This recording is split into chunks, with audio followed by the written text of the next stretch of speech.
Bonjour et bienvenue à tous. Vous êtes bel et bien sur votre chaîne d'information préférée, Actualité africaine. L'information nous place au sommet du monde et nous avons pour préoccupation majeure de vous informer non seulement sur l'actualité à l'échelle continentale, mais aussi mondiale. Alors, si vous êtes nouveau sur la chaîne, pensez à vous abonner. Bonjour et bienvenue à tous. Vous êtes bel et bien sur votre chaîne d'information préférée, Actualité africaine. L'information nous place au sommet du monde et nous avons pour préoccupation majeure de vous informer non seulement sur l'actualité à l'échelle continentale, mais aussi mondiale. Alors, si vous êtes nouveau sur la chaîne, pensez à vous abonner.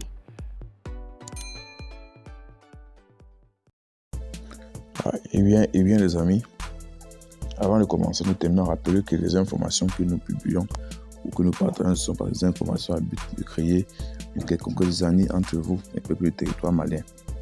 Seulement, nous vous prions et nous vous exhortons à être polis et surtout plutôt dans les commentaires. Malgré l'implication de la France ou bien de l'armée française connue sur l'acronyme Barkhane, dans l'optique de sortir le Mali des jougs de l'emprise du terrorisme, nombreuses ont été ces actions menées là par la France pour, n'est-ce pas, délivrer le Mali du terrorisme. Mais aujourd'hui, c'est avec scandale, c'est avec amertume que nous constatons que ce pays, connu sous le nom de la France, aurait tenté un coup d'État au Mali. La question que nous nous posons ce matin, c'est cette question de savoir si cette France-là aurait-elle un intérêt primordial à vouloir tenter ou à vouloir occasionner un coup d'État au Mali. En réalité, ces différentes questions seront répondues ci-bas. En effet, dans la nuit du 11 au 12 mai 2022, un groupuscule d'officiers et sous-officiers ont tenté un coup d'État au Mali.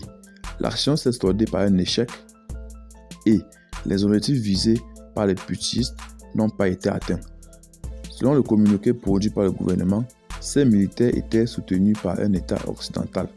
Il poursuit pour dire que dans le cadre de l'enquête et de la recherche des complices impliqués dans ce projet funeste, le gouvernement de la République du Mali informe que tous les moyens nécessaires ainsi que les mesures appropriées ont été déployés, notamment le renforcement des contrôles aux sorties de la ville de Bamako et aux postes frontaliers du Mali. En outre, les personnes interpellées seront mises à la disposition de la justice. La chaîne de télévision panafricaine Afrique Média a immédiatement réagi, mais dans un style beaucoup moins diplomatique.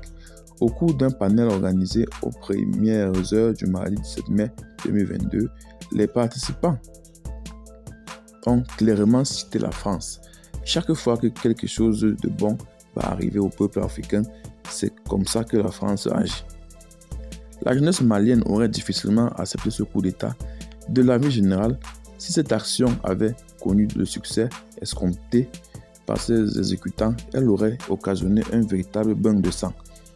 Parce que le pouvoir d'Assimi Goïta a le soutien de la quasi-totalité des Maliens, les jeunes n'auraient pas hésité à descendre dans la rue pour défendre leur liberté et la souveraineté de leur pays au prix de leur vie. Et un pouvoir qui n'a pas le soutien du peuple ne peut que s'installer dans la dictature. De plus, selon la télévision panafricaine, la France qui subit en ce moment le contre-coup des sanctions décidées contre la Russie est aux abois. Elle regrette amèrement la perte du Mali, pas plus qu'elle n'accepte la grande humiliation que lui fait vivre ce pays. L'or du Mali lui manque et elle commence à sombrer dans la pauvreté, ont soutenu les panélistes. Mais selon eux, la France n'a pas changé de méthode depuis les années 1960 où elle organisait les coups d'État et assassinait les chefs d'État africains.